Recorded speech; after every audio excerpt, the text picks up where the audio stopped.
Good morning everyone, আবার একটা blog নিয়ে চলে এসেছি। আমরা বেরিয়ে পড়েছিলাম নর্থ বেঙ্গলের উদ্দেশ্যে। এটা আমাদের থার্ড ট্রিপ। আর শিলিগুড়িতে আমাদের এক ভীষণ কাছের এক দাদা আর দিদি থাকে, তো তাদের কাছেই আমরা গেছিলাম।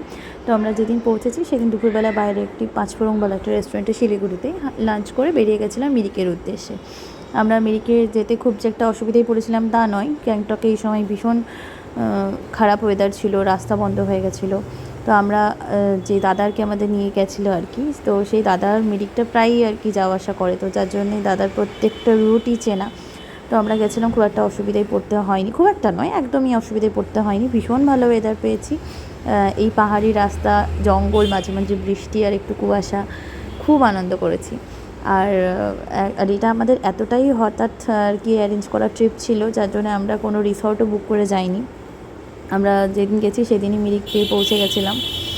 তো সেখানে গিয়ে একটা রেস্টুরেন্টে বসে আমরা হোটেল খুঁজি এবং সেখানেই যাই। সেটা আমি নেক্সট ব্লগে দেখাচ্ছি।